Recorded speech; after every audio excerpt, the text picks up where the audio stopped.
बिस्मिल्लाहिर्रहमानिर्रहीम, अस्सलाम वालेकुम नाज़रीन, आप देख रहे हैं 92.8 विद सादिया अफसार। नाज़रीन, दुनिया जो है वो तीसरी आलमी जंग के दहाने पर खड़ी है, लेकिन पाकिस्तान की सियासत में क्या चीज़ ज़ेरे बहस है कि किस सियासतदान को क्या स्लॉट मिलेगा, किसका कितना शेयर होगा, कौन किस शर्त पर अगली बनने वाली हुकूमत में या ऑपोजिशन के लिए किस तरीके से फ़ायदा मंद होगा, पाकिस्तान की सियासत में क्या हो रहा है, डेफिनेटली उस पर प्रोग्राम में बात होगी। लेकिन सबसे अहम मौजू जो कि रशिया और यूक्रेन की जंग का है, और वज़ीर आज़म इमरान खान साहब जिन्होंने जो कल ही रात को वापस पहुँचे हैं अपना मॉस्को का दौरा ख़त्म करके, उनके इस दौरे की टाइमिंग्स को लेकर बहुत ज़्यादा तनकीद की गई कि अगर उनको पता था कि ये जंग होने जा रही है तो ना जाते, ये मुनासिब वक्त नहीं था। लेकिन आज बहरहाल वज़ीर ख़ारजा ने इस पर जितना ब्रीफ किया है तो उन्होंने बताया कि एक तो ये पहले से तयशुदा दौरा था, और आप सब जानते हैं कि पाकिस्तान के लिए इस किसी भी ऐसे अहम दौरे को मनसूख करना या कॉल ऑफ करना वो भी रिपरकशंस का बायस बन सकता था।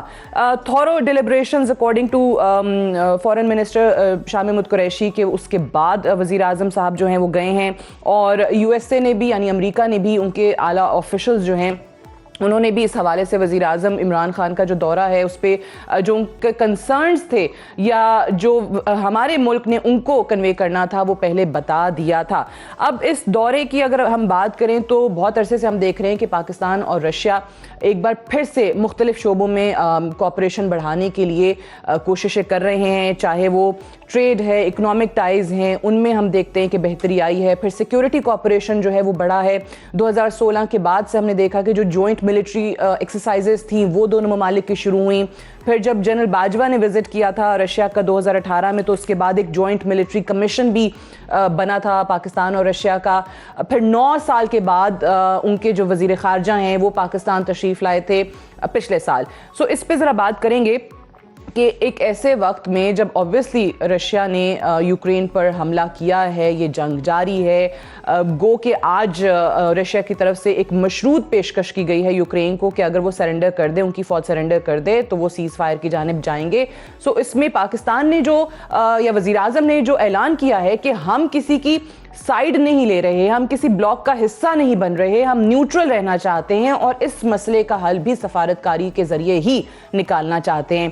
पहले तो इस पे बात करेंगे और आगे जाके पाकिस्तान की सियासत में जो कुछ हो रहा है उसका जिक्र भी आपके साथ किया जाएगा। सेनेटर मौला बख्श चांडियो साहब हमारे साथ मौजूद हैं इस्लामाबाद स्टूडियो में, सीनियर रहनुमा है पाकिस्तान पीपल्स पार्टी के। बहुत शुक्रिया चांडियो साहब आपका। सेनेटर जावेद अब्बासी साहब हमारे साथ मौजूद हैं, सीनियर रहनुमा पाकिस्तान मुस्लिम नवाज के। अब्बासी साहब आपका भी बहुत शुक्रिया। और रियाज फतियाना साहब भी हमारे साथ मौजूद होंगे थोड़ी ही देर में, मेंबर कौमी असम्बली है पाकिस्तान तहरीक इंसाफ की तरफ से। चांडियो साहब आपसे आगाज करते हैं। सबसे पहले तो बताइए कि एक ऐसे वक्त में जब ऑब्वियसली मुमालिक खुद को रीअलाइन कर रहे हैं, एक तरीके से वर्ल्ड ऑर्डर जो है वो तब्दील हो रहा है, मुख्तलिफ मुमालिक साइड्स ले रहे हैं, चूज कर रहे हैं कि किसकी तरफ जाना है, पोजीशनिंग जो है मुमालिक की नज़र आ रही है। सो पाकिस्तान जब ये कहता है कि हम किसी ब्लॉक का हिस्सा नहीं बनेंगे और इस मामले के भी सफारतकारी के जरिए हल के ही हामी हैं, तो आपको नहीं लगता कि एक अच्छा स्टैंड लिया है हुकूमत की रियासत की तरफ से? मैं ज़्यादा इस मामले से बाखबर नहीं हूँ और ऐसा भी कोई तबसरा नहीं करना चाहता जिससे हमारे मुल्क का अपना मामला, अवलियत तो पाकिस्तान को है जी, और किसी को भी नहीं है। जिस मामले का मैं नहीं हूँ माहिर या नहीं कह सकता, उस पर तबसरा करके ख़राब नहीं करता हूँ, लेकिन इनके जाने पर नहीं है, रशिया से ताल्लुकात बढ़ाने पर एतराज़ नहीं है। मैं इसीलिए पूछ रही हूँ क्योंकि ऑपोजिशन को एतराज़ सबसे पहले हुआ कि टाइमिंग का है। रूस जैसे मुल्क से आगे बढ़ना, ताल्लुकात बढ़ाना, मुख्तलिफ शोबाए ज़िंदगी में उनके साथ ताउन करके अपने मुल्क को भी तरक्की देना, ये कोई कबाहत की बात नहीं। मसला सिर्फ टाइमिंग का है। सब लोग बोलते हैं अभी ऐसा क्या है, जंग की हालत में आप गए हैं और कहते हैं हम गैर जानिबदार होंगे, ऐसे कैसे आप रह सकोगे? हमने हर वक्त बेवक्त की रागनी गा के अपने मुल्क को और कौम को नुकसान पहुंचाया है, और लेकिन खान साहब पर तो किसी बात का दुख हो ही नहीं सकता। अच्छा, खान साहब कब किसकी मानते हैं, कब किसकी बात को सोचते हैं। अच्छा, आपको भी टाइमिंग पे मसला है कि एक ऐसे वक्त में जब जंग छिड़ गई है तो उस वक्त नहीं होना चाहिए था। बट मैं फतियाना साहब भी आ गए, उनको भी खुशामदीद कहती हूँ। फतियाना साहब का मौक़िफ़ लेके फिर मैं अब्बासी साहब की जानिब जाती हूँ कि क्या पाकिस्तान जैसा मुल्क, जो मैं हमेशा बात करती हूँ कि कोई भी ऐसे अहम ममालिक के दौरे हों, अगर आप वो कॉल ऑफ भी करते हैं सो उसके रिपरकशंस भी तो आपको भुगतने पड़ते हैं। और जैसे आज शाह महमूद कुरैशी साहब बता रहे थे कि बहुत अरसे से प्लान्ड दौरा था, इज दैट राइट? देखिए सादिया, मैं समझता हूँ कि अगर आज जुल्फ़कार अली भुट्टो ज़िंदा होते तो चांडियो साहब को सख्त नाराज़ और डांटते। अच्छा, कि आप क्या बात कर रहे हैं। देखा जाए तो जब 1951 में पाकिस्तान के वज़ीर-ए-आज़म लियाकत अली ख़ान साहब ने अपना दौरा मनसूख कर दिया था रशिया का, और रशिया की बजाय अमेरिका तशरीफ़ ले गए थे, तब से हम अमेरिकन कैंप में शुमार किए जाते रहे और इंडिया रशिया के साथ चला गया। और फिर सोवियत यूनियन के ख़िलाफ़ जब वेस्टर्न क़ुव्वतों ने अफ़गानिस्तान में जंग लड़ी था, हमने उनकी प्रॉक्सी वार में डट के हिस्सा लिया, जिससे दुनिया का सारा बैलेंस ही ख़राब हो गया। वरना दो सुपर ताकतें होती हैं तो बैलेंस होता इधर, फिर तो सुप्रीम ताकत हमने बना दी अपने हाथों से, इसके नतीजे सभी पूरी दुनिया ने भुगते हैं। अब मैं समझता हूँ कि एक अच्छी शुरुआत है और पाकिस्तान सही मानों में मुतवाज़न ख़ारजा पॉलिसी बना चुका है, जिसका नतीजा ये है कि कुछ अर्सा पहले बहरी फ़ौज की मशक़ें जॉइंट हुई हैं, कमांडोज़ की मशक़ें यहाँ पे पाकिस्तान में दोनों फ़ौज की हुई हैं, और मिलिट्री इस्टेब्लिशमेंट के तल्लुकात भी बेहतर हैं, ब्यूरोक्रेसी के भी बेहतर हैं, फॉरेन अफेयर्स के भी और सिविल हुकूमतों के भी। और पहली दफ़ा लेकिन इसमें ठीक है, चले आपने तो कहा भुट्टो साहब इनको डांटते, लेकिन इसमें एक इनका जो सवाल है ना उसका मैं ज़रूर जवाब, वो बड़ा वैलिड एक क्वेश्चन है कि ऑब्वियसली आप एक ऐसे वक्त में जब पूरी दुनिया की तरफ से हमें नज़र आ रहा है, यूक्रेन की हिमायत नज़र आ रही है, तो आप आज जैसे सीरिया ने हिमायत की रूस की, सो आप ऐसे वक्त में उस मुल्क के अंदर खुद खड़े होके जिसने जंग मुसल्लत कर दी है एक और मुल्क पे, आप कैसे कह सकते हैं कि हम न्यूट्रल रहेंगे या हम किसी ब्लॉक का हिस्सा नहीं बनना चाहते? आपकी प्रेजेंस इटसेल्फ जो है वो आपकी साइड वाजे कर देती है। देखिए, अपना जो बैनुल-अक़वामी टूर्स होते हैं वो रातों रात नहीं बनते, कई महीने पहले उनकी एडवांस तैयारी होती है, दोनों तरफ की बैकडोर पहले मुलाकातें होती हैं, एजेंडा तय होता है। सही है। तो ये एक शेड्यूल टूर था और इत्फाकन ऐसा हुआ कि कुछ ज़्यादा स्पीड हो गई वहाँ, यूक्रेन और रशिया के दरमियान तनाज़े ने ज़ोर पकड़ लिया। उस मौके पे दो रास्ते थे, एक तो वही जो लियाकत अली ख़ान साहब ने किया था, मनसूख कर दिया दौरा, एक ये कि हम दौरा मुकम्मल करें। फिर फैसला ये हुआ कि मुल्क और कौम के बेहतरीन मफाद में और ये महसूस कराने के लिए कि हम किसी सुपर ताकत के दबाव में नहीं है, वज़ीर-ए-आज़म वहाँ पर तशरीफ ले गए। और ये बात आपकी सही है, ये तो आपसे कह रहे हैं कि पहले से तयशुदा दौरा था। तो सेनेटर अब्बासी साहब मुझे बताइए कि ऑब्वियसली ये चीज़ें रूस के यूक्रेन पर जंग मुसल्लत करने के बाद नहीं हुई, कई महीनों से इस पर काम चल रहा था इस विजिट पे कि जी बायलैटरल टॉक्स होनी है, दोनों ममालिक के मामला जो हैं वो आगे बढ़ाने हैं। सो अगर अब वो चले गए हैं, प्लान दौरे पर चले गए हैं और उसके बाद वहाँ पे हालात होते हैं, जिस दिन वो पहुँचते हैं उसके बाद वो यूक्रेन को इन्वेड करता है रशिया, सो इसमें अब ज़ाहिर है पाकिस्तान का तो कोई लेना देना नहीं है, पाकिस्तान का तो कोई ताल्लुक नहीं है। आप नहीं समझते कि ज़्यादा मुश्किल हालात में हम आ जाते अगर हम इस दौरे को जैसे फतियाना साहब भी बता रहे थे कि मनसूख कर देते, ना जाते या मौखर कर देते हैं? जी बिस्मिल्लाहिर्रहमानिर्रहीम, बहुत शुक्रिया। इसमें तो कोई दूसरी राय नहीं है कि जब भी किसी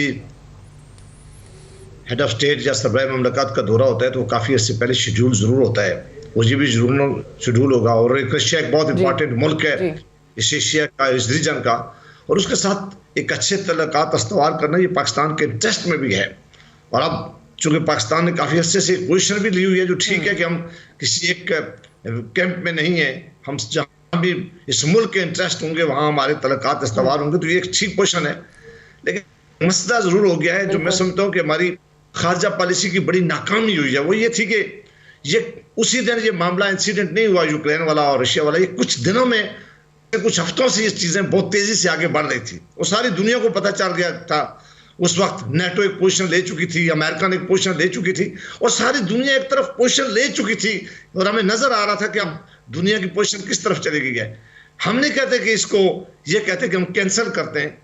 ये अगर अच्छा खारजा पॉलिसी होती तो उनको इत्मीनान में लिया जाता कि आप भी एक जंग की हालत में आ गए हैं, बड़ा मुश्किलात में इस वक्त में, इसको हम डेट एक्सटेंड कर लेते, कोई ऐसी बात कर लेते जो दोनों मुल्कों के लिए काबिल कबूल होती। ऐसी सूरत हाल होती है ऐसी मामलात में कि फिर आप कोई तीसरा रास्ता तलाश करते हैं कि आप मैसेज नहीं देना चाहते। ये उसी दिन प्राइम मिनिस्टर पाकिस्तान तशरीफ ले गए जब उन्होंने यूक्रेन पे अटैक कर लिया था। ये पाकिस्तान में मौजूद थे तो जो अटैक हो गया था, सारी दुनिया एक पोजीशन ले चुकी थी। उस वक्त वहाँ होना, यकीनन दुनिया को भी इस बात का रियलाइजेशन ज़रूर है कि ये पहले से तय था, लेकिन उस वक्त आपका मौजूद होना, जो चीज़ें आप अचीव करना चाह रहे थे, देखें ना, रशियन उस वक्त जंग की हालत में थे। आप एक माइंड सेट होता है ना जब आप किसी मुल्क पे हमला कर चुके हो, ठीक है, बट उसमें आपको नहीं लगता कि ऐसी कोई जॉइंट स्टेटमेंट, ऐसी कोई चीज दोनों ममालिक की तरफ से 3 घंटे से ज्यादा की तवील मुलाकात के बाद नहीं आई जिस पे पाकिस्तान पे कोई उंगली उठाई जा सकती है या कोई सवाल उठ सकता है?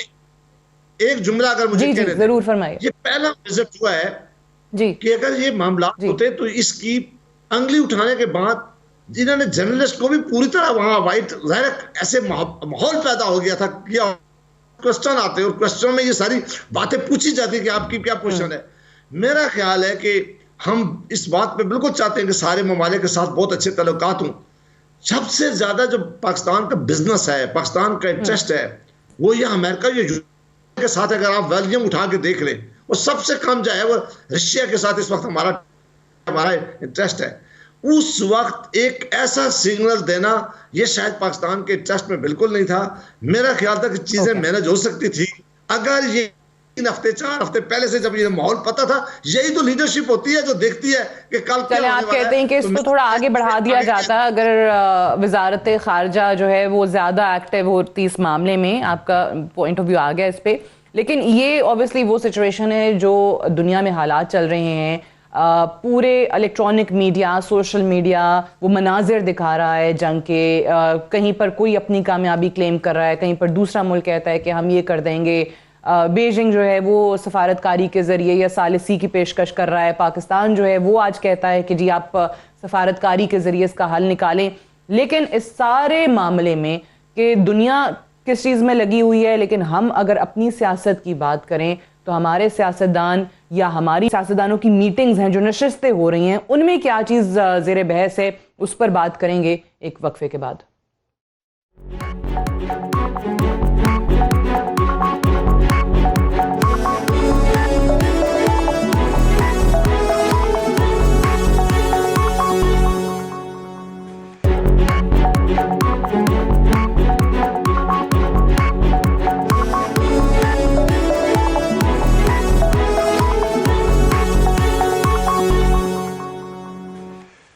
Welcome back. प्रोग्राम में एक बार फिर से खुशामदीद। खबरें ये हैं ज़राए से कि जी काफ लीग ने कहा है कि अगर आप हमारा ताउन चाहते हैं, मरकज़ में तहरीक अदम एतमाद में वज़ीर आज़म के ख़िलाफ़ जो अपोजिशन लाने का ऐलान कर चुकी है, तो उसमें फिर हम पंजाब की वज़ारत आला के से नीचे की कोई बात नहीं होगी, उस पर कोई कॉम्प्रोमाइज़ नहीं होगा। फिर फवाद चौधरी जो हैं वो कहते हैं कि हमारे 3 MNAs को अपोजिशन ने राब्ता किया है, उनको रिश्वत देने की कोशिश की है कि अगर आप हमारा साथ देंगे तो फिर ये होगा कि आपको आगे चल के या तो पैसे वैसों की अरेंजमेंट होती है या फिर अगर हम हुकूमत में आ गए तो आपको ये ओहदा दे दिया जाएगा। चांडियो साहब, वैसे एक सवाल है, ये सिर्फ ऑब्वियसली हुकूमत या अपोजिशन किसी एक पॉलिटिकल पार्टी से नहीं है, इतने अरसे से सियासत में होते हुए आपको अफसोस नहीं होता जब सियासतदानों की खबरें ये होती हैं कि अच्छा अपना हिस्सा, हमें क्या हिस्सा देंगे, हमारी कीमत क्या लगाएंगे, हमें कौन सा ओहदा देंगे, ये सियासत रह गई है? मैं पहले भी आपका तबसरा सुन रहा था, इस मुल्क में सियासत के पाँव जमाने का मौका दिया ही नहीं गया। खालिस सियासत करने का यहाँ रवाज ही नहीं पड़ा। अल्लाह गनी के रहमत करे, पहले पहले हुक्मरानों को, कायद-ए-आज़म को, उनके साथियों को, उसके बाद तो पाकिस्तान के हुक्मरान पाकिस्तानी तो थे ही नहीं, वो अपनी ज़ात के मुतहद। तो यहाँ सियासत मजबूत हुई नहीं, जमहूरियत मजबूत हुई नहीं। जब वो मजबूती तो उनकी रिवायतों का आगे बढ़ना क्या। यहाँ तो लाइन में लग जाते हैं, जी हम भी बैठे हैं, हाजिर है जी, इनू छठो जी हम बैठे हैं। तो जब यहाँ ये होगा और इसकी हौसला शिकरी नहीं होती है, तो मतलब आप कह रहे हैं कि खुद ही फिर सियासतदान में इसलिए होता है। लेकिन अभी वैसे जो जरदारी साहब को जिम्मेदारी दी है कि जी 172 नंबर पूरे जरदारी साहब ने करने हैं, इत्तेहादियों को भी जरदारी साहब ने मनाना है, तो कैसे मनाएंगे? उसकी वजह है जरदारी साहब का तदब्बुर, जरदारी साहब की गुफ्तगू करना, जरदारी साहब की बातों को समझना इनके बस की बात नहीं है। वो खालिस सियासतदान है। जरदारी साहब के तदब्बुर की वजह से कोई और ऑफर नहीं उनकी तरफ से होती। नहीं, देखिए मैं आपको बता, जो मेरी बात पूरी नहीं हुई, मैं आपसे तो लड़ता भी नहीं हूँ ना, मुसीबत तो ये है। देखिए हालात के मुताबिक आप हुकूमत जो कुछ कर रही है, जो हथकंडे इस्तेमाल कर, ये जो फवाद भाई का बयान है ये शिकस्त नहीं है। हुकूमत कह रही है कि हमारे 3 मेंबरों को, तो इसका मतलब टूट फूट हो गई है ना।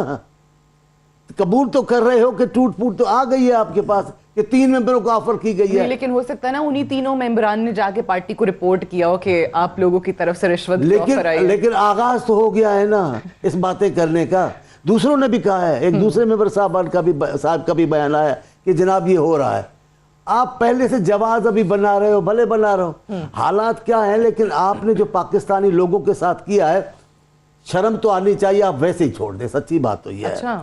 भूख है लोगों में, महंगाई है लोगों में, हालत खराब है। ये कैसे वजीर हैं, मैं कोई अल्फाज नहीं बोलना चाहता, जिनको भूख नजर नहीं आती, जिनको महंगाई नजर, कहते कहाँ है महंगाई जी। और वही बात है वो जी फलाने मुल्क में ऐसे, और फलाने मुल्क की बात छोड़े, पाकिस्तान में देखे क्या हालात है। इसलिए मैंने इसको और लफ्ज देते हैं इस हुकूमत को, मैंने इस हुकूमत का नाम रखा हुआ है अंधी हुकूमत। अंधी हुकूमत की नजर कुछ ना है, जिसकी अपनी महंगाई नजर नहीं आती, जिनको अपने हालात नजर नहीं आते। एक दिन पहले करते बिजली को, 10 दिन 12 दिन के बाद आसमानों पे चढ़ जाता पेट्रोल। जहाँ पेट्रोल और बिजली महंगी हो जाए, भी वहां क्या रह जाता है। आप तस्वर करें है क्या। आप डेवलपमेंट को देख लें, आकर हमारे देख लें, सिंध के हिस्से को देख लें, इन्होंने सिंध के हिस्से को क्या दिया है सिंध के लोगों को। वो क्या मानते ना, वो तो कहते हैं कि सिंध की हुकूमत ने, पीपल्स पार्टी की हुकूमत ने कुछ नहीं किया, विफाक ने तो पता नहीं 1100 अरब का पैकेज भी दिया, ये भी दिया। तो अभी लॉन्ग मार्च शुरू कर रहे हैं, रैली शुरू आने दे। ये फसाद पैदा करना चाहते हैं। अच्छा, हुकूमतें नहीं आपको करती, जुलूस निकालती। पहला सलामत रखे शहबाज शरीफ साहब को चीफ मिनिस्टर बनकर हुकूमत के खिलाफ एक्शन, वो क्या जुलूस निकाला, रिवायत नहीं थी। चले कोई बात, ये क्या करना चाहते हैं, ये जो भेज रहे हैं कराची के जिस वजीर साहब को, उसका जो लबो लहजा है, मेरा तो अपना दोस्त है नहीं तो हो जाएगा कभी ना कभी इंशाल्लाह। लेकिन वो क्या करेगा, अभी जिसकी इस अंदाज से जबान चलती है तरक्की के लिए, वो हालात पैदा खराब करना चाहते हैं। ये अपनी वजह से पूरे, मैं तो कहता हूँ ये जुनूनी हुकूमत है। अच्छा। ये अपनी वजह से हर चीज को तहस नहस करके रख देगी। मैं जो बातें करता हूँ हमारी फकीरों वाली बातें हैं। अंधी हुकूमत और जनूनी हुकूमत, ये सच कहता हूं मैं, दो अलकाबात जो हैं आपने आने वाले दिनों में आप देखेंगे, अगर इनके मिजाज के खिलाफ कोई फैसला होता है ना, ये किसी को नहीं छोड़ना। ठीक है, लेकिन बात वही आगे कि ये रिश्वत, हिस्सेदारियां, नहीं बिल्कुल नहीं, आगे के वादे, बिल्कुल नहीं, ये पोर्टफोलियो, ये है ना सियासत का हिस्सा हमारी। आपके मुल्क में एक पार्लियामेंट्री सियासत, जमहूरी सियासत है। पूरी दुनिया में पार्लियामेंट्री सियासत जहां जहां है, वहां मेंबर यहां से उठ के वहां बैठ जाते हैं। ये तो होता है, ये जमहूरी पार्लियामेंट्री सियासत का हिस्सा है। यहाँ कोई इनकलाबी नहीं हुआ। अच्छा चले, अब इसमें फिर ये करते हैं कि हुकूमत की जमात के जो अपने लोग हैं वो फिर जिम्मेदार हो गए, यानी अगर वो ऑफर है ना, फिर तो फतेहाना साहब वो तो रिश्वत फिर ऐसे लोगों को देना, या कोई स्लॉट ऐसे लोगों को ऑफर करे ना जहां पे उनको ये यकीन हो कि हाँ ये हमारी तरफ आएंगे, हाँ ये हमारी पेशकश कबूल करेंगे, तो वो लोग फिर आपके अंदर, आपके अपने पार्टी में बैठे हुए। देखिए, एक तो मैं अपने दोस्त का मशकूर हूँ कि इन्होंने हमें 2 टाइटल दिए हैं, जनूनी और अंधी, और हम इनको ओन करते हैं। ओन करते हैं। जो इंसाफ होता है हमेशा ब्लाइंड होता है। ये अच्छे इंसान है। इंसाफ जो होता है ना, आप देख लें जाके, जो फिलॉसफी यही है कि इंसाफ करें तो आंखों पे आप एक जैसा इंसाफ करें सबके साथ, ये तो हमारे हक में जाती है। दूसरा का जुनूनी, तो जुनून और स्पिरिट, असबियत, कमिटमेंट और जो इनकलाबी सोच के बगैर तो आगे आप बढ़ ही नहीं सकते। तो पुराने सियासतदान हैं, अब आप बताएं वो कैसे नहीं अपने वज़ीर आज़म को फॉलो कर रहे हैं, और जिन्होंने ऐसा कहा था यू टर्न इनकलाबी लेते हैं, ये भी वही इनका अक़वाले ज़रीन है। इनकी तरह लस्सी पीकर सोए रहे हैं तो फिर तो फायदा कोई नहीं। अक़वाले ज़रीन है इनके, ये पीटीआई वालों के। ये तो हमारे हक में जाती है। हम एक इनकलाबी पार्टी हैं और माशाल्लाह हर वक्त एक्टिव रहते हैं। हमारे देखें पूरी अल्लाह पूछेगा जिस अंदाज से आप बोल रहे हैं फतेहाना साहब कि हम एक इनकलाबी पार्टी, इनकलाबी पार्टी। चलिए, अवाम, आपको लग रहा है अवाम पूछे ना पूछे नहीं, लेकिन मुझे बताएं ना, आपके अपने हलकों में जो लोग बैठे हुए हैं, जो तैयार हैं, कोई भी उनको ऑफर आती है किसी भी पोर्टफोलियो के लिए या किसी भी किस्म की, वो कहते हैं कि जी ठीक है हम अपोजिशन का साथ देंगे, वज़ीर आज़म के खिलाफ मरकज़ में भी और पंजाब के अंदर भी वज़ीर आला के खिलाफ। देखिए ना, और ऑफर क्या होनी है, हुकूमत में बैठे हैं, डेवलपमेंट ले रहे हैं, एग्जेक्टिव सपोर्ट ले रहे हैं, वजारतें, मशावरतें, चेयरमैनियाँ, पार्लिमानी सेक्रेटरी, मुख्तलिफ ओहदे, यही कुछ लेना है ना, वो तो ऑलरेडी इनके पास है। अब उनको क्या ज़रूरत है कि अपोजिशन के अपना एक अगले दौर के ख्वाब के पीछे और वो ट्रक की बत्ती के पीछे चलते हुए कोई इतना बेवकूफ़ नहीं है। और मैं ये भी बताऊं कि एक मुझे बावसूख ज़रिए ने बताया है, जिसने मुझे रोका है कि अपने जिक्र नहीं करना, नाम लेना है, 17 अरकान जिनका ताल्लुक अपोजिशन से है, वो उमदर खाते हुकूमत के साथ राब्ते में है। ये कहते हैं कि आपके लोग इनके साथ राब्ते में, आप कह रहे हैं कि 17 लोग जो हैं वो नून लीग और पीपल्स पार्टी दोनों से हैं। वो हुकूमत के साथ राब्ते में है और वो हमने उनका नाम छुपाया हुआ है कि जब ये कोई हिट करेंगे इसके जवाब में डबल हिट हमारी तरफ से आ जाएगी। ये तो मैं समझता हूँ कि स्ट्रेटेजी का हिस्सा है। यानी सिर्फ इनकी तरफ से ही नहीं वो चीजें होती, हुकूमत भी पूरी, वो सही कह रहे हैं ना कि पार्लिमानी का फिर ये हम पहल नहीं कर रहे, कतई हम पहल नहीं कर रहे। अगर पहल करनी होती तो हमारे पास बड़े मौके थे फॉरवर्ड ब्लॉक बनाने के अपोजिशन में, हमने तो नहीं बनाए। और यकीन जाने कोई लोगों ने मशवरा भी दिया तो वज़ीर-ए-आज़म ने कहा नहीं, मुझे याद है आपकी तरफ से भी एक दफा हैं। जो है वो ऑब्वियसली हुकूमत की गवर्नेंस को, परफॉर्मेंस को लेके और हल्के की, आप जब सियासत की बात करते हैं तो बहुत सारे लोग हैं जो शायद नाला हैं, जो कहते हैं कि हम वापस कॉन्स्टिट्यूंसी में जाएंगे तो क्या करेंगे, उसमें आपके इत्तेहादी भी बहुत सारे हैं। मेरी बात सुने, ऐसी बात नहीं, ये प्रोपेगेंडा ज़्यादा है। अच्छा, एक हाइप खड़ी की गई है मीडिया पे स्पेशली कि ये नलायक है और ये प्राइस हाइक बहुत, कीमतें बहुत ज़्यादा हैं। अब मुझे बताएं, ये यूक्रेन रशिया की लड़ाई होती है, $110 पर बैरल ऐसे जंप करके प्राइस ऊपर जाती है, उसमें पाकिस्तान का कसूर है। कोरोना दुनिया में आया है, सप्लाई चेन मुतासर हुई हैं, वो पाकिस्तान का कसूर है। मैं समझता हूँ कि ये सारा कुछ होने के बावजूद टैक्स कलेक्शन 4000 से बढ़ के 6000 अरब तक आने का मकसद, मतलब ये है कि मुल्क की इकॉनमी ग्रो कर रही है, वरना टैक्स कौन देता है अगर इनकम नहीं हो रही। अब कई सेक्टर चल रहे हैं। तो आप कह रहे हैं कि ये एग्जेजरेशन है कि जी गवर्नेंस नहीं है, हालात बहुत बुरे हैं। तो आपको लगता है कि अभी तक जितनी हुकूमत की परफॉर्मेंस रही है उसके बाद आप अगले साल इलेक्शन के लिए जाएंगे अपने हल्के में तो आसानी जीत जाएंगे, पाकिस्तान तहरीक इंसाफ के टिकट पे? जरूरत ही नहीं है, मैं किसी और की बात नहीं, अपने हल्के की बात कर सकता हूँ। आप फेसबुक, मेरे 50,000 लाइक्स हैं उसमें, अब चेक कर लें, हर हफ्ते 3-4 ग्रुप मेरे मुखालफों के छोड़कर मेरे साथ ज्वाइन कर रहे हैं। उन्हें महंगाई नजर नहीं आ रही। मेरा ख्याल परफॉर्मेंस और एक्टिविटी और इंटरेक्शन, ये सारी चीज़ें मैटर करती हैं। पॉलिटिक्स में एक पहलू ही सब कुछ नहीं होता, उसमें ट्राई एंगल होते हैं, बहुत सारे पहलू होते हैं, बहुत सारे रास्ते होते हैं। अब्बासी साहब परफॉर्मेंस पे तो आपने फतियाना साहब की बात सुन ली कि हुकूमत के गवर्नेंस को लेकर बहुत ज़्यादा प्रोपेगेंडा है, बहुत ज़्यादा एग्जेजरेशन है कि कुछ नहीं किया है। और दूसरा ये जो आप लोग कहते हैं कि हमारे पास इतने इनके लोग आ गए हैं, इत्तेहादी भी तैयार हैं, फिर अभी रिसेंटली ये काफ लीग को लेकर खबर सामने आ गई कि उन्होंने कहा कि अगर हमें आप दे देते हैं वजारत आला पंजाब तो फिर हम सोचेंगे या उसमें तरीक़े-ए-दम एतमाद कामयाब कराने में आपकी मदद करेंगे मरकज़ में। ये वाकई इस पे आपकी पार्टी में बात हुई है ये काफ लीग के हवाले से? मैं आपके दूसरा जो हिस्सा है क्वेश्चन का उस पर बाद में आता हूँ। मुझे फतियाना साहब का बड़ा एहतराम भी है, मेरी बड़ा तल्लक भी। मैं फतियाना साहब की बात मान भी लेता उस एहतराम की वजह से कि अगर ये अपना पहला फाइनेंस मिनिस्टर जनाब असद उमर साहब को इस जुर्म पर ना हटाते, और प्राइम मिनिस्टर पाकिस्तान की टीम ने कहा कि मैं इनको इसलिए हमने हटाया कि ये परफॉर्म नाकाम हो गए, इनकी पॉलिसीज की वजह से हमारी इकानमी खराब हो गई है, इन्होंने गलत डिसीजन की वजह से इस मुल्क की इकानमी को नुकसान हुआ है, और उनसे वजारत ले ली गई है और फिर शेख हफीज साहब को दे दी गई, हफीज शेख साहब को।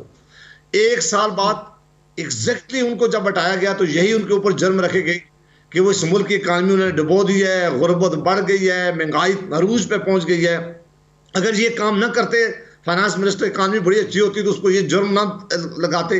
फिर शौकत तरीन साहब को लेके आए, 5-6 FBR के चेयरमैन, जो आखिरी FBR के चेयरमैन थे, जो उन्होंने बातें की हैं वो इनके थे। उनका पाकिस्तान पीपल्स पार्टी या मुस्लिम लीग से तल्लुक नहीं था। उन्होंने कहा कि वो आपने उस पर प्रोग्राम भी कर चुके हैं, उन्होंने इस इकानमी के बारे में क्या क्या बातें की हैं। शौकत तरीन साहब ने अपनी प्रेस कॉन्फ्रेंसों में बार बार कहा कि हमारे बस में कुछ नहीं रहा, हम सारा महंगाई हर दिनों के हिसाब से इसलिए कर रहे हैं। उन्होंने नहीं कहा कि इंटरनेशनल प्राइसेस बढ़ रही हैं, उन्होंने नहीं कहा कि ऑयल प्राइसेस बढ़ रही हैं, उन्होंने कहा कि IMF की डिक्टेशन है हमारे ऊपर, IMF की शर्त हमारे ऊपर कि आपने हर चीज की प्राइसेस यहां तक लेके जानी है, अगर वो नहीं लेके जाएंगे हमें कर्जा नहीं मिलेगा। कर्जा वो इसलिए नहीं दे रहे थे कि इनकी इकानमी की सिचुएशन बड़ी खराब थी, तो उन्होंने कहा हमारे पास अब कोई हल नहीं है कि अब रोजाना की बुनियाद पर जो है हम इकानमी बढ़ाएं। तो अगर इस मुल्क की इकानमी अच्छी होती तो उस मुल्क का जो हमारे मिनिस्टर फाइनेंस के वो ये इल्जाम लगाते। मसला क्या है, आप पाकिस्तान में आप हर जगह आप जा रही हैं, देख रही हैं, 5 कमीशन बनाए गए पाकिस्तान के अंदर इस वक्त। सबसे पहले यहाँ दवाइयों का स्कैंडल हुआ है, खरबों रुपया दवाइयों का कमाया गया, एक मिनिस्टर को हटाया गया, बाद में उनको पोजीशन दे दी गई है। फिर गंदम का आया स्कैंडल, उसके बाद चीनी का आया है और उसके बाद पेट्रोलियम का है। अरबों और खरबों रुपया के लूटा गया इस मुल्क का पैसा, और कमीशन बनाए गए, रिपोर्टें आ गई हैं, वो सारे लोग हुकूमत में शामिल हैं, लिहाजा उन पर कोई एक्शन नहीं हुआ। अगर उन पर एक्शन हो जाता तो आज पूरी दुनिया में शायद प्राइसेस का ये पुकार नहीं है जो पाकिस्तान के अंदर है कि एक शरीफ आदमी जिसकी तनख्वाह 20 या 22 या 25 हज़ार रुपये है, वो किस तरह बिजली के बिल दे सकता है, वो किस तरह अपने बच्चों को स्कूल की फीस दे सकता है, वो किस तरह दवाइयाँ खरीद सकता है। ये ह्यूमनली पॉसिबल ही नहीं, उसके लिए इन्होंने छोड़ा। इतनी ज्यादा महंगाई की गई है। ये जो दुनिया के ममालिक के मिसालें देते हैं, वहां जब प्राइसेस मैं आपसे एक सवाल है, आपसे भी और चांडियो साहब से भी, क्योंकि ऑपोजिशन एक लम्हे को अब्बासी साहब मैं मान लेती हूँ, आप जो कह रहे हैं इस हुकूमत की चलें बदतरीन परफॉर्मेंस, कुछ डिलीवर नहीं किया, सब कुछ जो है जैसे आपने बताया वैसे ही है, तो इसका हल क्या है? क्या ऑपोजिशन के पास जितने मसाइल आप बताते हैं कितने गंभीर हो चुके हैं, तो कोई एक पॉलिटिकल पार्टी क्या इसका हल निकाल सकती है, या फिर इस हुकूमत को घर भेज देना रास्ता है वाहिद जिससे सोल्यूशन निकल आएगा? अगले साल वैसे ही इलेक्शन है, ये वक्त तहरीक अदम एतमाद का था, ये एयर टाइम्ड नहीं है आप लोगों की मूव, या तो ये पहले साल में होती या दूसरे साल में होती तो समझ में आता। देखिए, हमने इनको पूरा मौका दिया है। शहबाज शरीफ साहब ने अपनी पहली स्पीच में इनको कहा था कि आओ चार्टर ऑफ इकोनॉमी करें, आप लोग डुबो देंगे, लेकिन इन्होंने उस वक्त ताने दिए हैं। इन्होंने कहा कि ये नारो मांग रहे हो, फिर मुसलसल हम इनसे ये बात करते रहे। हमारे पास सबसे बड़ा हाल ये है कि इनके पास कोई टीम, IMF की मांगी हुई टीम बिठाई हुई है, उनका कोई पाकिस्तान, फतेहाना साहब जैसे आदमी या इनके अपने थे इस पार्टीज के जो समझदार होते, जिनकी कॉन्स्टिट्यूंसी पॉलिटिक्स करते होते, उनको अगर इन्होंने अपनी टीम का हिस्सा बनाया होता तो लोगों की तकलीफ को मद्देनजर रखकर फैसले करते। मसला सबसे यह है कि वजीर आजम साहब सिर्फ एक काम करते हैं कि सारा वक्त अपने स्पोक्समैन के साथ गुजारते हैं। उन्हें कहते हैं गाली आपने क्या क्या देनी है, लोगों की पगड़ियां किस तरह उछालनी है, लोगों की इज्जतें किस तरह उछालनी है। इस डायरेक्शन पे कोई काम करने वाला वक्त टीम नहीं है। आज भी अगर सीरियसली काम किया जाए तो पाकिस्तान का जो ये बहुत मुश्किल फैसले होंगे। ये इकॉनमी डूबी हुई है, ये बहुत, लेकिन आप ही कहते हैं कि आप इनको वक्त देना चाहते थे, भरपूर वक्त दिया, इसीलिए इस वक्त तहरीक अदम एतमाद लाने की बात की जा रही है। बट चांडियो साहब अगले साल इलेक्शन, कैंपेन इंतखाबी मुहिम के तौर पे देखा जाए, या वाकई ये आप इनको घर भेज देंगे और उसके बाद अगली कोई भी हुकूमत बनती है, जैसे अभी स्लॉट्स की तकसीम का काम चल रहा है कि अच्छा जरदारी साहब कहते हैं शहबाज शरीफ जो है वो मेरे वजीर आजम होंगे, तो अब देखिए मैं आपको बताऊं, अपोजिशन का अपना किरदार है, वो इस किस्म की बातें भी करेंगे, इस किस्म के अमल भी करेंगे जिससे हुकूमत को नुकसान भी पहुंचे। असल बात तो है भी हुकूमत का अपना किरदार। हुकूमत क्या कर रही है खुद को बचाने के लिए, सवाए गालियां दिलाने के? आपके लोग आ गए ना उनके पास, वो कह रहे हैं हम ऐसे बचाएंगे, सवाए गालियां दिलाने के। अभी मैं फतेहाना साहब 17 लोग मुकाबला नहीं करता हूँ, फतेहाना साहब बहुत प्यारे आदमी हैं और इंशाअल्लाह ताला ये फिर हमारे साथ होंगे। अच्छा, हाँ, ये भी आपने पेशेंट मुझे कर दी। मैं जो बोलूँ वो लिख दिया करें, मैं जो बोलूँ वो लिख दिया करें। लेकिन दूसरी बात ये बहुत लेकिन मैं आपको बताऊं, चांडियो साहब की बात को आप मजाक में मत लें। जो गालियां देता है वही कर, बिल्कुल भी नहीं। चांडियो साहब जो है उनसे पूछा, मेरे लिए वो कितने मोहतरम है और आज तक मैंने इनकी कोई बात मजाक में नहीं ली। मुझे यकीन है ये जो फतेहाना साहब के हवाले से पेशेंट गोई कर रहे हैं, कुछ ना कुछ बैकग्राउंड होगा। लेकिन मैं आपको कहता हूं, लेकिन हालात क्या है आपने, अब आप छोड़ दें, जिनसे भी इंटरव्यू करें, जिनको भी इधर बिठाएं, गुफ्तगू वो क्या बोल, पहला जुमला क्या बोलते हैं? देखिए जी ये हालात जो हैं वो इंटरनेशनली करके फिर आएंगे गालियों पे। ये मुस्लिम लीग ने किया है, ये पीपल्स पार्टी के, मैं उनको बड़ा टोकता हूँ, यार आपने क्या किया वो बताओ ना, वो नहीं बताते। औरों की बात, भाई आपने क्या किया आप बताएं ना, आपने क्या किया है महंगाई को ख़त्म करने के? जी फला मुल्क में यूँ है, फला उसको छोड़ गोली मारो फला मुल्क को। हमारे मुल्क का तो आपने बेड़ा गर्क कर दिया है। वो तो कह रहे हैं कि छोटी हालात ही नहीं है, प्रोपेगेंडा करते हैं आप। इनको क्या, ये दरवेश है, ये करेंगे तो मैंने कहा नहीं, इज्जत से डरते हैं। अब ये कोई ऐसी बात करेंगे तो इनको तलब भी हो जाए। मैं आपको कहता हूँ छोटे छोटे में वादे दिलाता हूँ। इन्होंने कहा हम गवर्नर हाउस गिराएंगे, और सा गवर्नर हाउस गिराए, बात मैं तो छोटी बात करता हूँ, मैं यूक्रेन की बात नहीं कर रहा, मैं कोई इतना बड़ा आलिम नहीं हूँ। अब कौन सा गवर्नर हाउस गिराया? आपने बोला प्राइम मिनिस्टर हाउस में हम कोई बड़ी यूनिवर्सिटी खोलेंगे, कौन सा इदारा हुआ बन गया? छोड़िए, इससे भी छोटा में वादा आपको याद रख, हम प्रोटोकॉल नहीं उठाएंगे। इन्होंने बेड़ा गर्क कर दिया था उस वक्त हुकूमत का और उस जमाने की पार्टियों का इस प्रोटोकॉल के मामले पे। लड़ने पर उतर आते थे ना, मारते थे, हाथापाइयां करते थे इज्तिमा में। क्या हुआ उनके प्रोटोकॉल का? आज जो लायक नहीं, जिनको इंटाइटल जो नहीं है, उनको भी आपने प्रोटोकॉल दे रखी है। आप बताएं, आपने कहा ये बातें नहीं, जो बातें आप करें वो तो बेड़ा गर्क कर दिया है आपने। आपने क्या दिया है पाकिस्तान को? खैरात से भी मुल्क चलेंगे। अच्छा, जहां बेबी देखे ना, जहां जाते हो कशकोल निकाल के बैठ जाते हो। मैं मान लेती हूं, मैं यही तो पूछ रही हूं फिर बाकी बचा क्या? हल निकालेंगे, हल कैसे करेंगे? हल है। आप जब जितने हालात आप और अब्बासी साहब बता रहे हैं कितने बुरे हो गए, हल है। क्या सोल्यूशन? देखिए, हर आदमी, कोई आदमी अकले कुल नहीं है। मुशावरत से बात होती है। मुल्क बहरानों से निकल आते हैं, ये इतना बड़ा बहरान है, लेकिन इससे बड़े बड़े बहरान दुनिया को दरपेश आए, लेकिन क़यादतें वतन परस्त और कौम परस्त बनकर बहरान से निकलती हैं। ये कैसे निकालेंगे जो अपनी कुर्सी से उठकर अपोजिशन के लीडर को हाथ नहीं मिलाते? तमाम सियासी जमातों पर मुश्तमिल एक नेशनल गवरनमेंट बन सकती है, लेकिन इनके बस क्यों नहीं हो सकता है? मैं तो कहता हूं जहां अकेले आदमी की सोच न काम करे, वहां इज्तिमाई सोच से मुल्क को बहरान से निकालना चाहिए। ये जो हाथ नहीं मिलाता है, जो मजाकियां उड़ाता है, ये कैसे होगा? आपको बस मैं समझ रहा हूं आपको टाइम ब्रेक के लिए जाना है, लेकिन मैं एक जुमला कह देता हूं, अब भाई साहब की कॉपी करके एक जुमला कह देता हूं, वो ये है। शहबाज शरीफ को साहब मैं उनका एहतराम करता हूं, उन्होंने कहा कि हम गैर मशरूत हिमायत करते हैं। आप हुकूमत को कहा, मेरे चेयरमैन ने, मेरे महबूब कायद ने कहा आप आओ, हम आपके साथ कदम बढ़ाओ।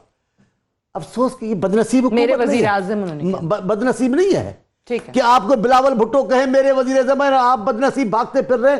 तो जब चले उसी वक्त अब देखिए, आज आप देखिए पेशावर में जो कुछ पेशावर में हुआ, जो हमारे जवानों ने और पब्लिक के लोगों ने बर्दाश्त किया, अपोजिशन आ गई ना बेंचों पे, उनके साथ बैठी ना हुकूमत के साथ। ये क्यों नहीं बहरान में बात कर सकते? ये अपने तकबर में, फकड़ फूक में लगे हुए हैं। इनका क्या हुक्मरानी से, इनको आती हुक्मरानी नहीं है, इनको शोबाजी आती है। चलें, उसके बावजूद वो कहते हैं कि अगली जो टेन्योर है ना, अगली टर्म वो भी हमारी होगी, और वजीर आजम साहब ने खुद ये ऐलान किया है। मैं फतियाना साहब से जवाब लूंगी, लेकिन मुझे आप कह रहे हैं ख्वाब देख रहे हैं। एक ब्रेक ले लें, ब्रेक से वापस आएंगे, डिस्कशन को हम यहीं से आगे बढ़ाएंगे। Stay tuned.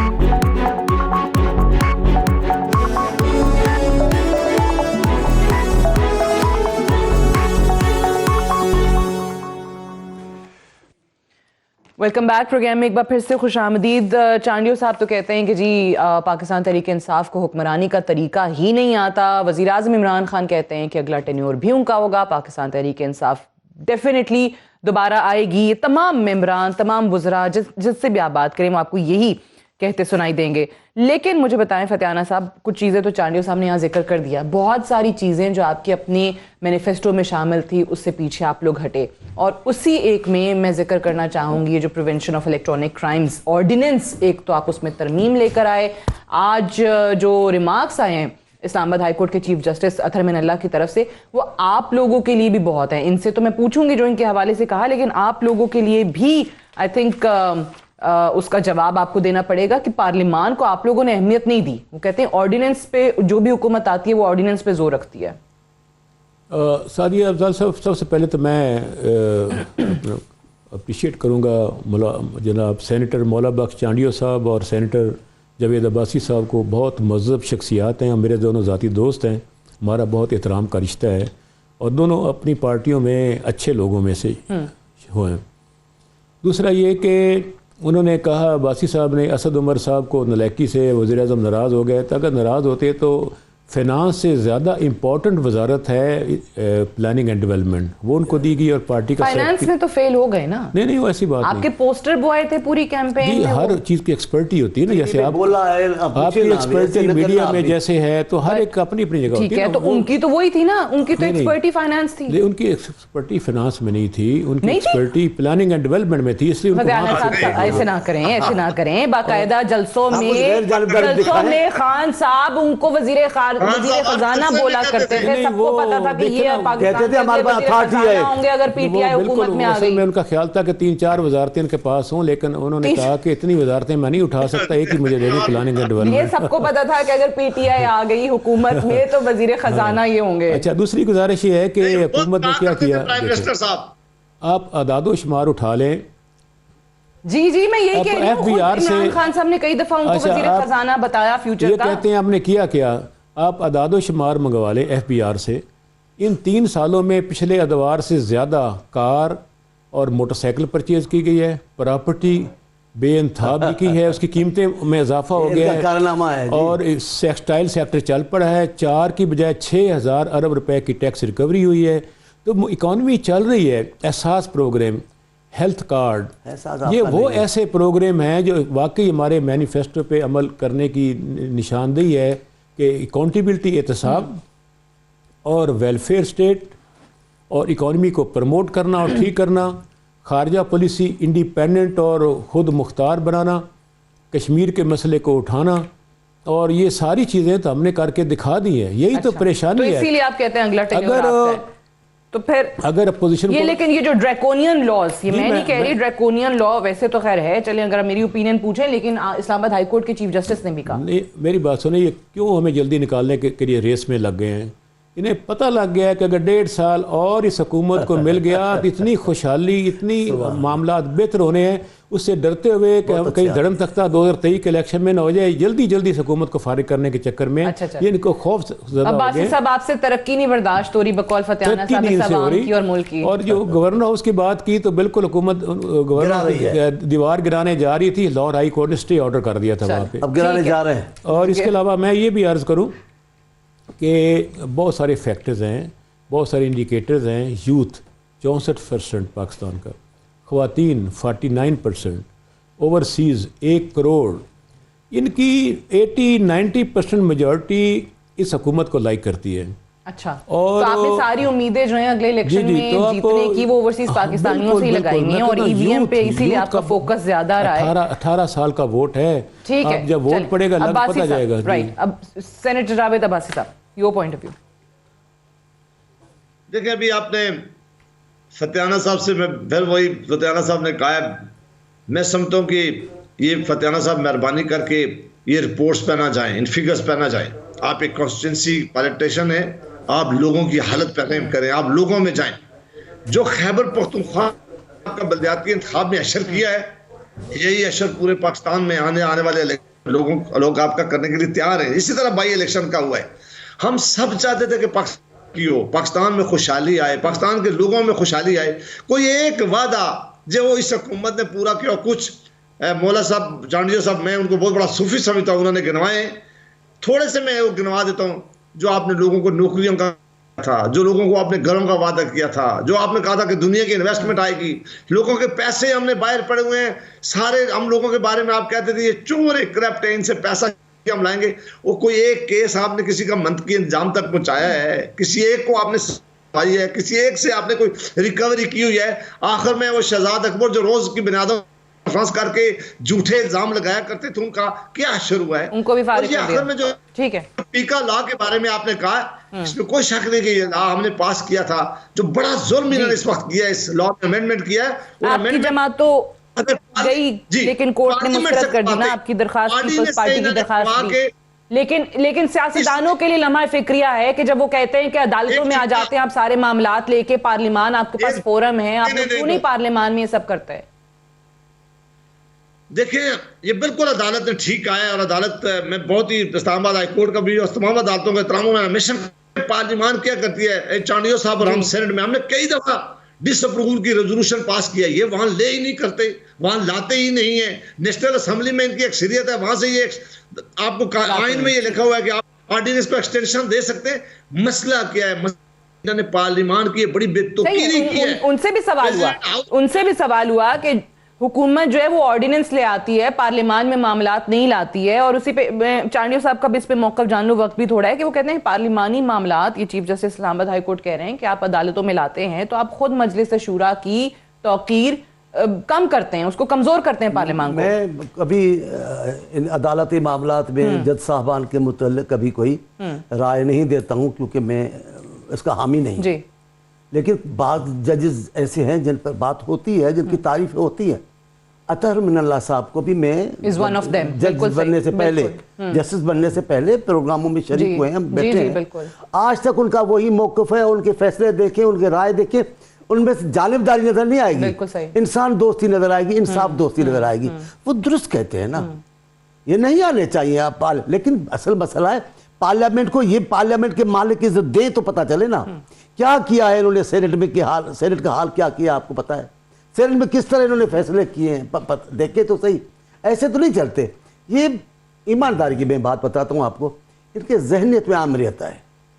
खान साहब के जहन में है ही नहीं कोई जमहूरियत होगी। ये अभी भी ये समझते कप्तान है, तमाम खिलाड़ी मेरी बात मानेंगे, जो मैं कहूँगा इधर जाओ इधर जाओ। ऐसे नहीं चलेगा। आपको इस मुल्क को बहरानों से निकालना है। तमाम लोगों को, तमाम पार्टियों को पार्लियामेंट में, पार्लियामेंट से बाहर जो मौजूद हैं सरगर्म हैं, उनको गले लगाना होगा, उनसे बातचीत के दरवाजे खोलने होंगे। वो तो ये कहते हैं ऑपोजिशन से हाथ नहीं मिलाना। नहीं मिलाएंगे तो जहां जाएंगे वो तो दुनिया देखेगी ना। मैं फिर भी लिख ले, अगर जो अभी मैं नहीं बता सकता ना, जहां जहां दूसरे गए वजीर आजम और वो घर इनके लिए भी खुले होंगे, ऐसे तो नहीं होगा। मैं आपको कहता हूँ बहुत सारे वजीर आजम तो मुल्क से बाहर हैं। पहले वो कहाँ गए? यहाँ से जाने के बाद नहीं, ये भी नहीं, शख्सी खान साहब के लिए बात है, अच्छे हैं, खूबसूरत से। मैं उनकी शख्सी बात नहीं कर रहा। असल है हुकूमती मामला कैसे चला रहे हैं, हमारे साथ क्या किया। मैं आपसे पूछता हूँ, जरदारी साहब की अभी उम्र थी, जेल में उसको डाला, उसकी बहन को डाला। मैं फलाल बीबी किसी पेशी पे गैर हाजिर नहीं रही। एक पेशी पे आई तो पुलिस नहीं आई उनको लेने, वो खुद चली आई। भाई मुझे पुलिस लेने क्यों नहीं आए? हम भाग तो नहीं जाते। ठीक है, लेकिन आपको बेनजीर साहबा की बेटी हैं, इस मुल्क के मोहसिन की नवाती है, उसको आपने वालिद से मिलने नहीं दिया। ये जो आपने हरकतें की है, ये जो आपने रिवायतें डाली है, ये कहाँ जाएगा? इनका भी कोई तो हिसाब देगा। देंगे ये हिसाब जरूर, वक्त हिसाब लेता है, क्यों नहीं लेता? ये बात आपकी दुरुस्त है, वक्त हिसाब लेता है, सिर्फ इनके लिए नहीं, ओवरऑल एक दुनिया का कानून है। I have to wind up है। बहुत बहुत शुक्रिया रियाज फतियाना साहब आपका, सेनेटर मौला बख्शांडियो साहब आपका और सेनेटर जावेद अब्बासी साहब आपका प्रोग्राम में ज्वाइन करने के लिए। That's all for tonight. I will see you tomorrow इंशाल्लाह। इजाजत दीजिए, खुदा हाफिज़।